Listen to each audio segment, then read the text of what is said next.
Hi guys, இப்போ நீங்கள் எந்த சம் பார்த்துட்ருக்கீங்கன்னா எக்ஸாம்பிள் 1.15 தான் பார்த்துட்ருக்கீங்க. ஓகேவா? இது ரொம்ப ஈஸியான சம், கொஞ்சம் கவனிங்க, ஈஸியாக புரிஞ்சிடும். ஓகேவா?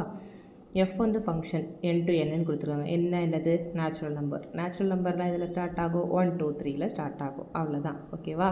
எஃப் ஆஃப் எக்ஸ் வந்து நம்மளுக்கு கொடுத்துட்டாங்க. எக்ஸ் பிலாங்ஸ் டு என்னன்னு கொடுத்துட்டாங்க. ஓகேவா? அதாவது எக்ஸ் வந்து நேச்சுரல் நம்பர்னு சொல்லிட்டாங்க. Images of 1 2 3. ஓகேவா? எஃப் வந்து natural number, F of X value கொடுத்துட்டாங்க.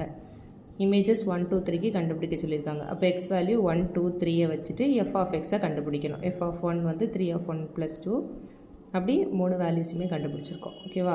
3 of 1 + 2, 3 of 2 + 2, 3 of 3 + 2, ஏன்னா 3x + 2 கொடுத்துருக்காங்க. ஓகேவா?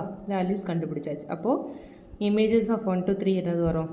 5 8 9. ஓகேவா? ரெஸ்பெக்டிவ்லின்னு போட்டால் ஃபஸ்ட் ஒன்றுக்கு இது, செகண்ட் ஒன்றுக்கு இது, தேர்ட் ஒன்றுக்கு இது அப்படின்னு அர்த்தம். அவ்வளோதான். ஓகேவா? Find the pre image of 29 53 கொடுத்துருக்காங்க. அதாவது எக்ஸ் வேல்யூவை கொடுக்காம எஃப் ஆஃப் எக்ஸுக்குன்னு வர்ற ஆன்சரை கொடுத்துட்டாங்க ஃபஸ்ட்டு. ஓகேவா?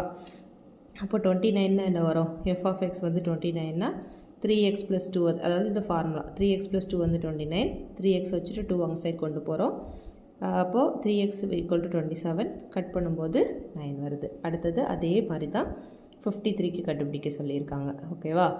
53 எஃப் ஆஃப் எக்ஸ் வந்து 53, 3x + 2 வந்து 53, அதை கேல்குலேட் பண்ணும்போது எக்ஸ் வந்து 51/3, அப்புறம் ஆன்சர் வந்து 17 வருது. ஓகேவா? அப்போ ப்ரீ இமேஜ் ஆஃப் 29 and 53 வந்து 9 17 ரெஸ்பெக்டிவ்லின்னு போட்டால் என்னது? ஃபஸ்ட் உள்ளதுக்கு ஃபஸ்ட் உள்ளது ஆன்சர்னு அர்த்தம், செகண்டுக்கு செகண்ட் உள்ளது ஆன்சர்னு அர்த்தம்.